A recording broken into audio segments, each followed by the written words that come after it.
Dear student, मैं doctor Sanju Sinha, assistant professor department of geology, government VYT PG autonomous college Durg से बोल रही हूँ। बायोडाइवर्सिटी सीरीज के पार्ट 3 में मैं आज आपको बायोडाइवर्सिटी के कंजर्वेशन टेक्निक्स के बारे में बताऊंगी। यह MSc geology semester 1 paper 1 unit 4 का पार्ट है।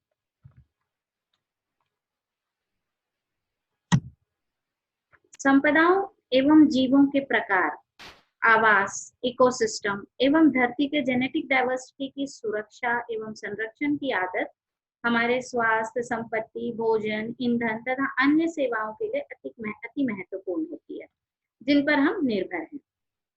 संपदाओं का न्यूनतम उपयोग एवं उनका संरक्षण भविष्य में उनकी उपलब्धता सुनिश्चित करता है, जो कि विकास के कई सेक्टर्स को सपोर्ट करने में महत्वपूर्ण रोल प्ले करता है। या दूसरे शब्दों में हम कह सकते हैं कि नेचुरल रिसोर्सेस एवं बायोडाइवर्सिटी की सुरक्षा एवं संरक्षण के बिना मानव जीवन असंभव है। हमें बायोडाइवर्सिटी का संरक्षण क्यों करना चाहिए? इसके अनेक कारण हैं, जैसे टू इंश्योर फूड सिक्योरिटी, भविष्य में भोज्य सुरक्षा को सुनिश्चित करने के लिए हम 1845 के आयरलैंड में जो महा अकाल आया था उसे भूल नहीं सकते, जो आलू की फसल में लेट ब्लाइट फंगस के द्वारा हुआ था, जिसमें लगभग 1 मिलियन पीपल मारे गए थे और लगभग 1 मिलियन जो वहां की जनता थी वो वहां से पलायन कर ली। तो ऐसी स्थिति से अपने आप को बचाने के लिए हमको बायोडाइवर्सिटी कंजर्वेशन करना चाहिए। दूसरा है प्रिवेंट्स एक्सटिंक्शन ऑफ स्पीशीज, मतलब किसी भी स्पीशीज को विलुप्त होने से बचाने के लिए international union for conservation of natural resources के अनुसार लगभग 30% एम्फीबियंस, 23% मैमल्स और 12% बर्ड्स जो हैं वो थ्रेटेंड हैं, संकट में हैं अभी, तो उनको बचाने के लिए भी हमको बायोडाइवर्सिटी कंजर्वेशन की आवश्यकता है। कुछ जो इकोसिस्टम सर्विसेज हैं, जैसे nutrient cycling, water filtration regulation, food production, timber production, carbon sequestration इत्यादि को सतत रखने के लिए एवं कल्चरल हेरिटेज को, सांस्कृतिक विरासतों को मेंटेन करने के लिए हमें बायोडाइवर्सिटी कंजर्वेशन करना आवश्यक है। अब सबसे महत्वपूर्ण प्रश्न है कि हमें किसका संरक्षण करना है। ये सुनिश्चित करना अत्यंत महत्वपूर्ण है। सभी प्रजातियों का संरक्षण संभव नहीं है। ये बिल्कुल भी असंभव है कि हम पृथ्वी पर उपस्थित हर एक प्रजाति के लिए जो संरक्षण प्लान है वो लागू करें। जो प्लांट या एनिमल स्पीशीज आज हमारे लिए किसी काम के नहीं है, बेकार है, हमें लगता वीड है, खरपतवार है, हम नहीं जानते कि कल वो हमारे लिए अत्यंत महत्वपूर्ण हो सकते हैं। उनसे किसी नए केमिकल कंपाउंड की खोज हो सकती है, कोई नया मेडिसिन बन सकता है। तो हमको तो पता ही नहीं, आज जो वीड है कल हमारे लिए मोस्ट इम्पोर्टेंट प्लांट हो जाए। जो आज हमारे लिए महत्वपूर्ण है, आवश्यक नहीं कि भविष्य में भी उसकी महत्ता बनी रहे। तो हमें संरक्षित किसे करना, हम किसका संरक्षण करें? तो आइए सबसे पहले देखते हैं कि कीस्टोन स्पीशीज क्या होती है। जिस प्रकार किसी आग के सबसे ऊपर का पत्थर सभी पत्थरों को सपोर्ट कर उन्हें गिरने से बचाता है, उसे कहते हैं कीस्टोन। बिल्कुल उसी प्रकार ऐसी स्पीशीज जिसके विलुप्त होने से या समाप्त हो जाने से पूरा का पूरा इकोसिस्टम नष्ट हो जाए, उसे कीस्टोन स्पीशीज कहते हैं। कीस्टोन स्पीशीज के कुछ एग्जांपल्स हैं, जैसे honey bee, elephant, humming bird etcetera. ये हनी बी क्या करती हैं? ये पॉलिनेशन करती हैं। जैसे पेड़ों पे फल लगते हैं, उन फलों को खाकर बहुत सारे इंसेक्ट्स और बर्ड्स जीवित रहती हैं। अगर पॉलिनेशन नहीं होगा तो ये पूरा का पूरा जो ट्री इकोसिस्टम है वो खत्म हो जाएगा। उसी प्रकार जो एलिफेंट्स हैं वो सवानाज में जो ट्री स्पीशीज है उसको खाकर सनलाइट को जो लैंड सरफेस तक पहुंचाने में सहायता करते हैं, जिससे नीचे की ग्रासलैंड बची रहती है और वो सवाना रहता है। अगर ऊपर के बड़े ट्री खत्म नहीं होंगे तो वो सवाना खत्म हो जाएगा और एक दिन वहां पर भी फॉरेस्ट बन जाएगा। तो इस प्रकार किसी इकोसिस्टम को बनाए रखने के लिए जिन स्पीशीज का सबसे महत्वपूर्ण योगदान होता है या उन स्पीशीज के खत्म होने से इकोसिस्टम नष्ट हो सकता है, उसे कीस्टोन स्पीशीज कहते हैं। अब ये कीस्टोन स्पीशीज की बात हो गई, फिर हमको किस स्पीशीज को कितना संरक्षण प्रदान करना है उसे ज्ञात करने के लिए या उसे संरक्षित करने के लिए उसका हमको इकोसिस्टम में उस हर स्पीशीज की स्थिति ज्ञात होना आवश्यक है। इसलिए IUCN ने एक रेड लिस्ट कैटेगरी बनाई। इस रेड लिस्ट कैटेगरी के अंतर्गत 2 ग्रुप बनाए गए।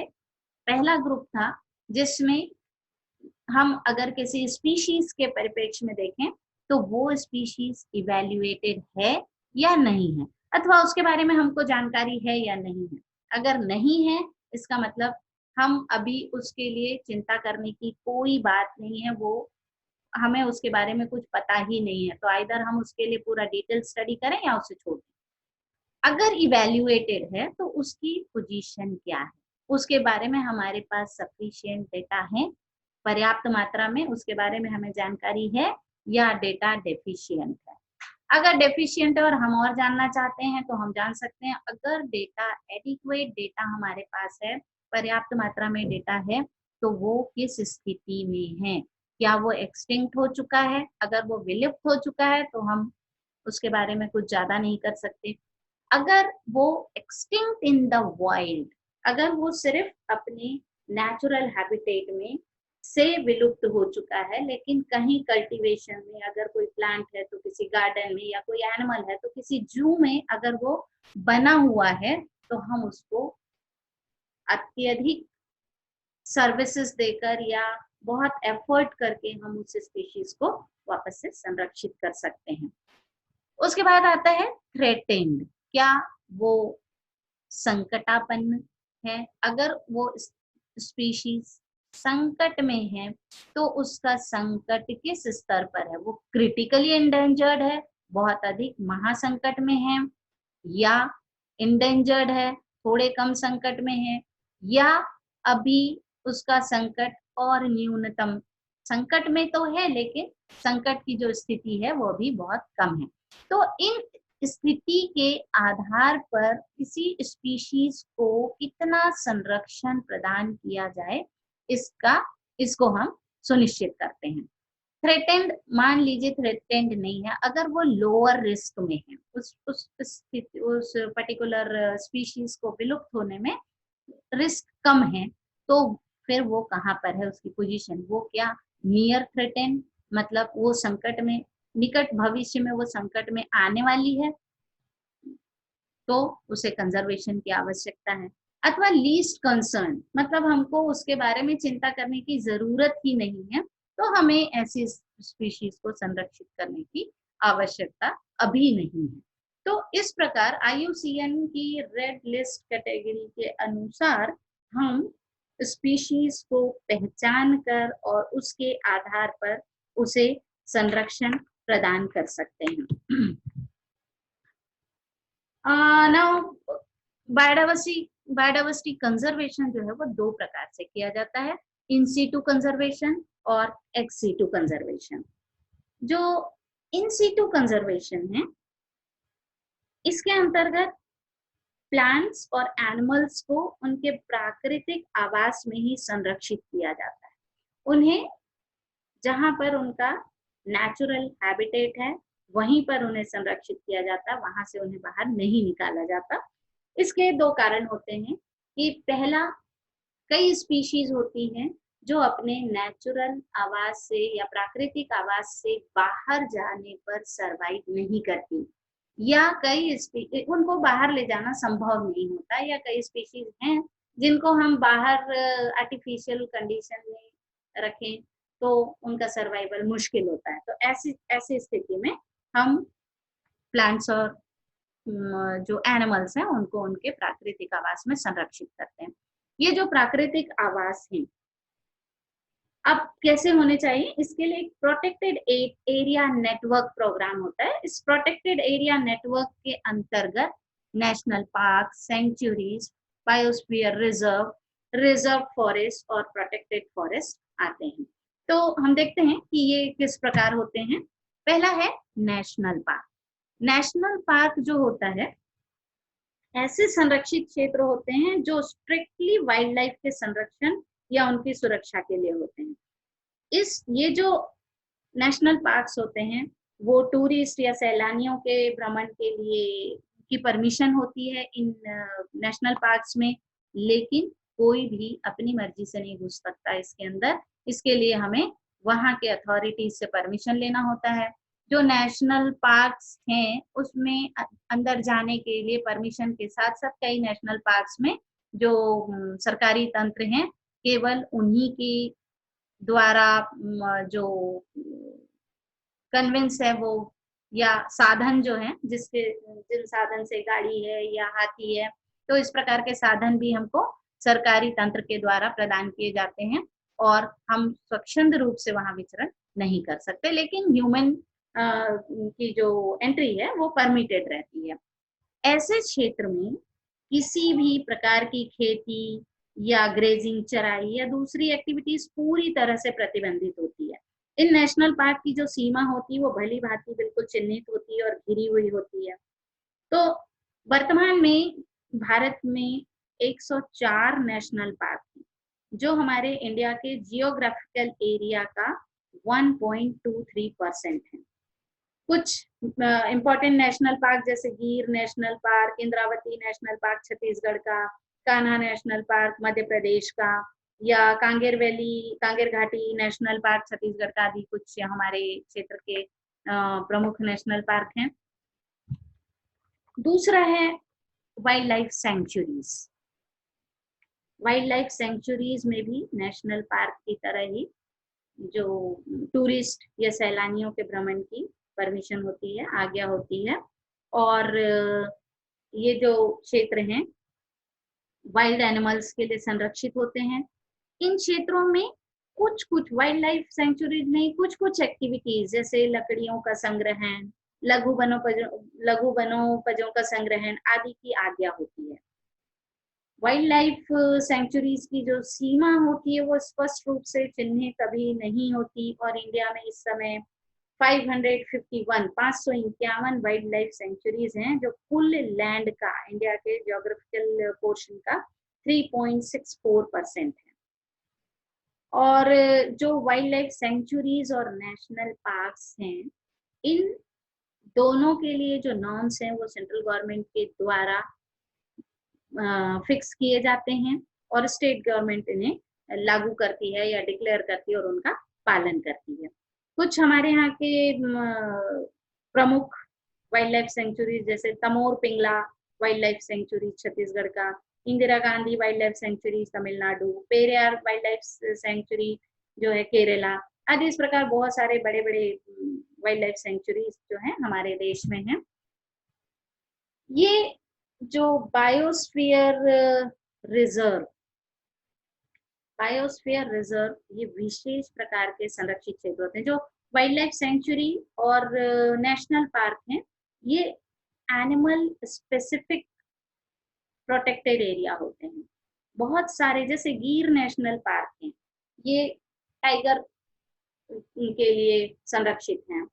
तो ऐसे बहुत सारे जो ये नेशनल पार्क और वाइल्ड लाइफ सेंचुरीज हैं वो एनिमल टारगेटेड प्रोटेक्टेड फॉरेस्ट भी हो सकते हैं, लेकिन जो बायोस्फीयर रिजर्व है वो बिल्कुल विभिन्न प्रकार का, बिल्कुल विशेष प्रकार का संरक्षित वन क्षेत्र है, जहाँ पर ह्यूमन पॉपुलेशन को एक पार्ट की तरह सम्मिलित किया जाता है। मतलब यहाँ पर ह्यूमन इंटरेक्शन को बनाए रखते हैं।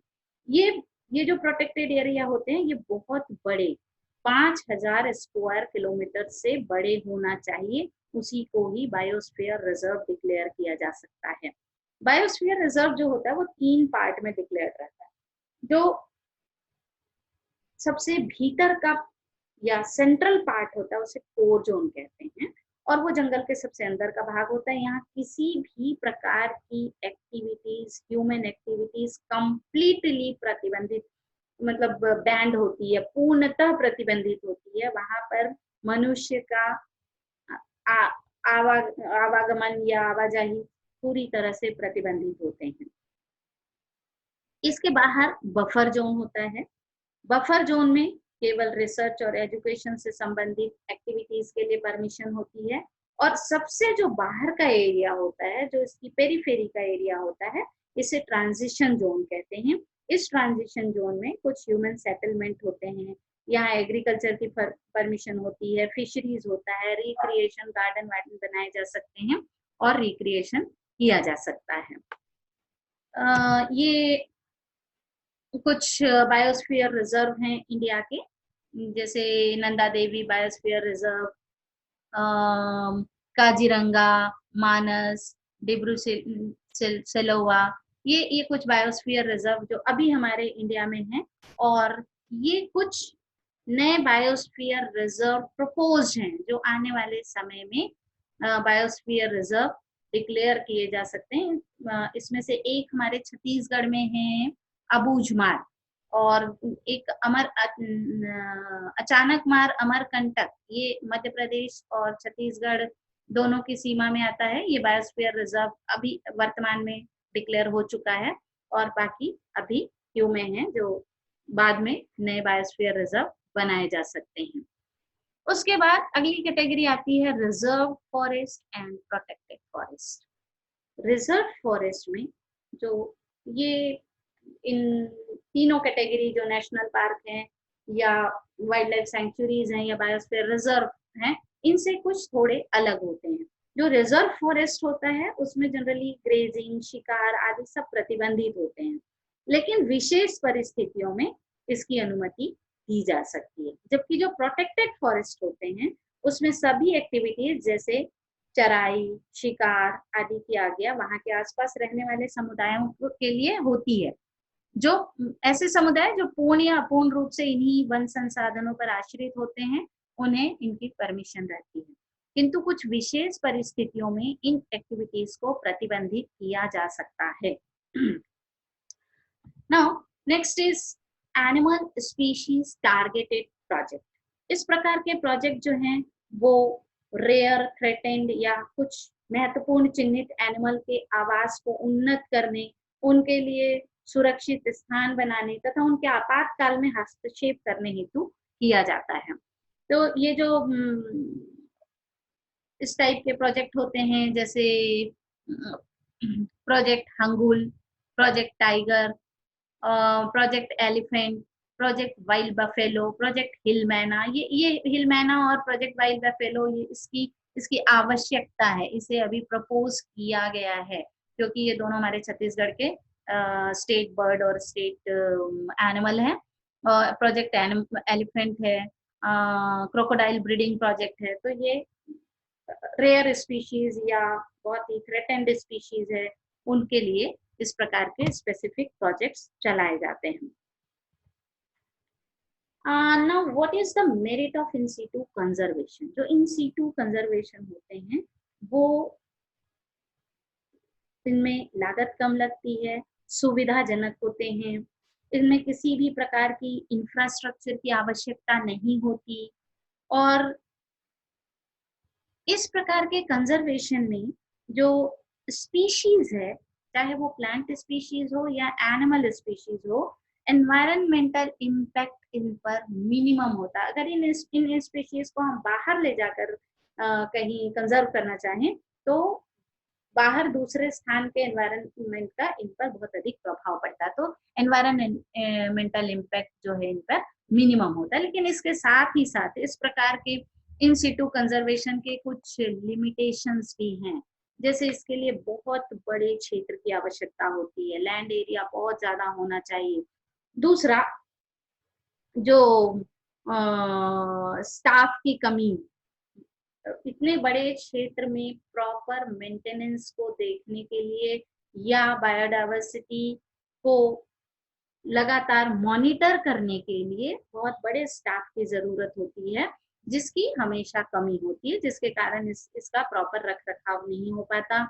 और प्रदूषण, कई प्रकार के प्रदूषण, जैसे कई बार नेशनल पार्क या वाइल्ड लाइफ सेंचुरीज में इनकम को बढ़ाने के लिए सैलानियों का या टूरिस्ट के नंबर और टूरिस्ट को प्रोवाइड की जाने वाली जो व्हीकल्स होती हैं उनके पोल्यूशन मॉनिटरिंग नहीं हो पाती, सैलानियों का नंबर बहुत ज्यादा बढ़ा दिया जाता है, जिससे क्या होता है जो वहाँ के स्पीशीज है उन पर नेगेटिव इम्पैक्ट होता है और कंजर्वेशन मुश्किल हो जाता है। तो ऐसी स्थिति में ये जो इन सीटू कंजर्वेशन है ये इसके कुछ ड्रॉबैक्स हैं। तो इन सीटू कंजर्वेशन, अब इन सीटू कंजर्वेशन हम कर रहे हैं, हमने इतना बड़ा लैंड एरिया हमने इसके लिए यूज किया है, तो इसकी क्राइटेरिया क्या होना चाहिए, इन सीटू कंजर्वेशन कहाँ पर करना चाहिए।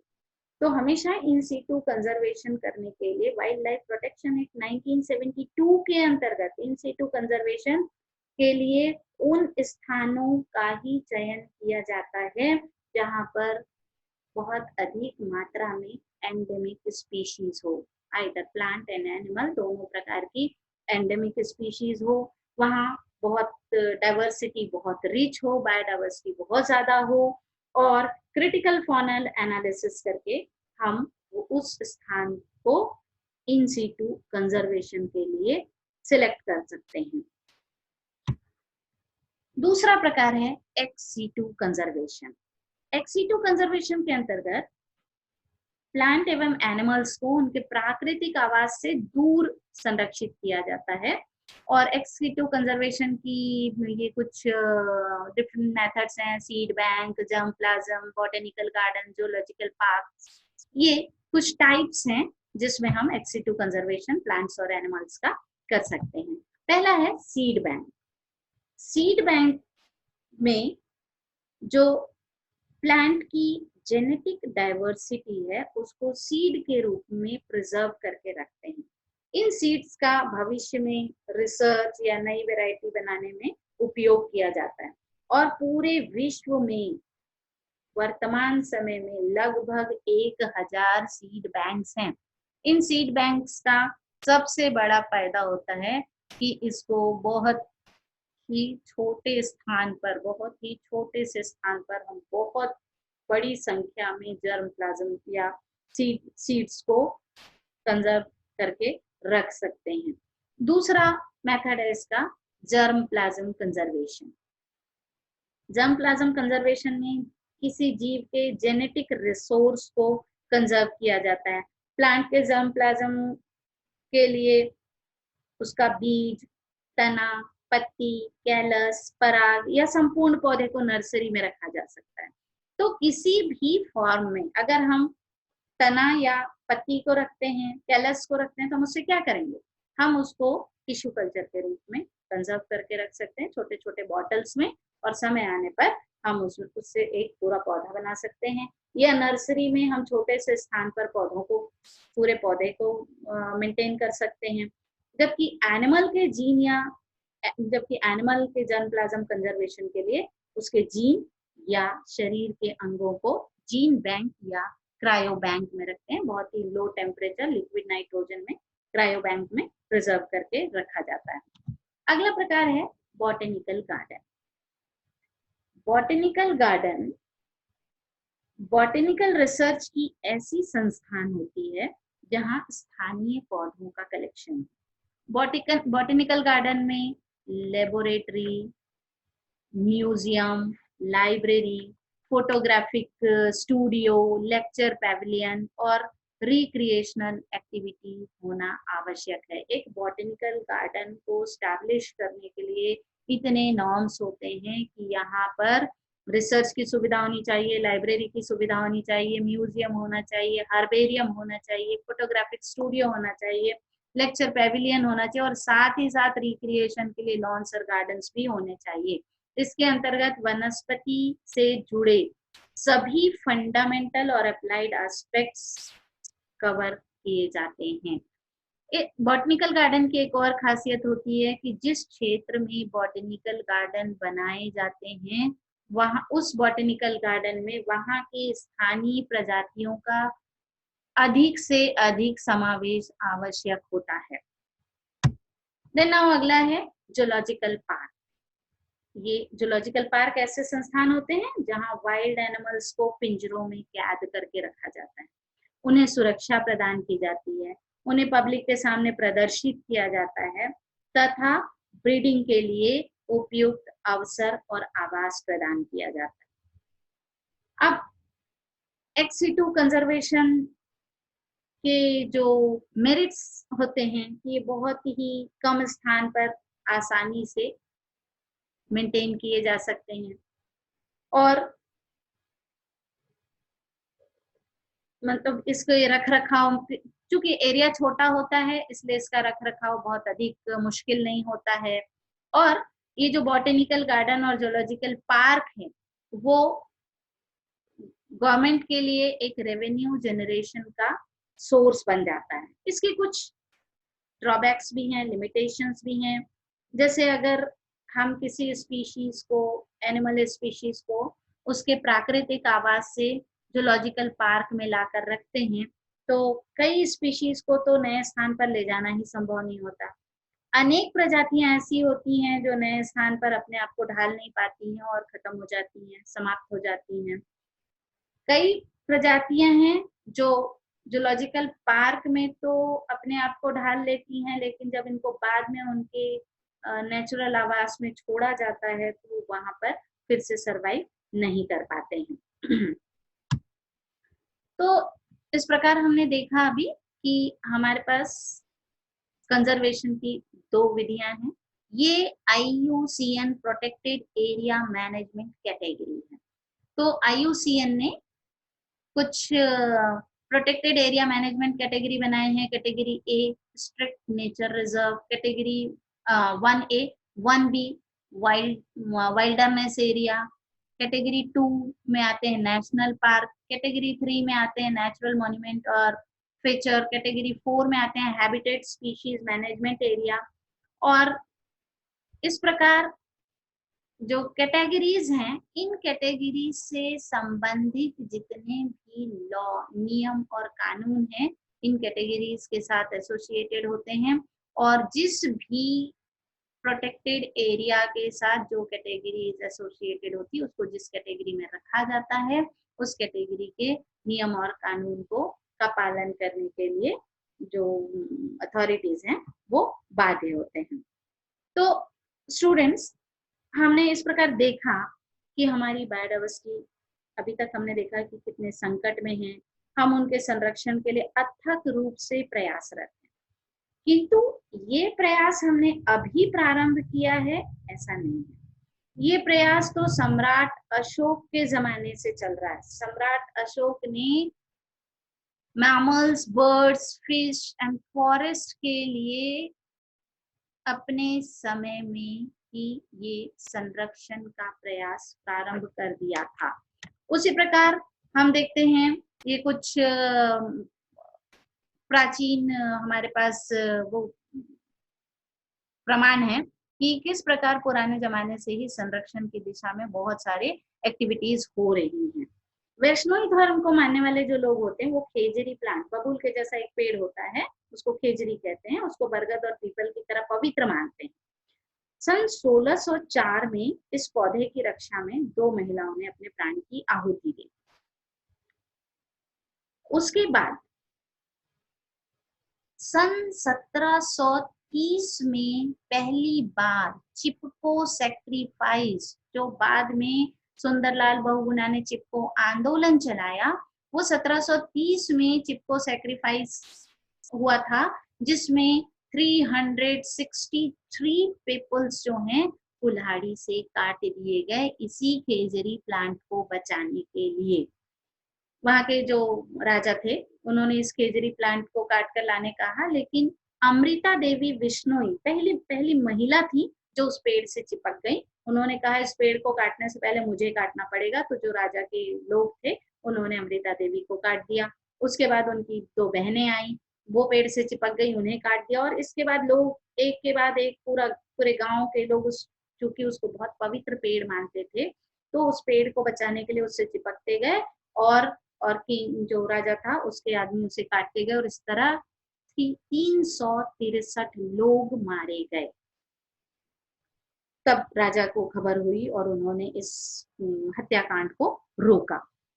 बाद में जो department of forest and environment government of India जो है, भारत सरकार ने प्रति वर्ष वाइल्ड लाइफ प्रोटेक्शन के लिए अमृता देवी बिश्नोई जो अवार्ड है वो वाइल्ड लाइफ प्रोटेक्शन के लिए देती है। और राजस्थान सरकार पर्यावरण संरक्षण हेतु अमृता देवी बिश्नोई स्मृति अवार्ड देती है और प्रति वर्ष भाद्रपद शुक्ल दशमी के दिन 363 पेड़ इन शहीदों की याद में लगाए जाते हैं। ये हैं सुंदरलाल बहुगुणा,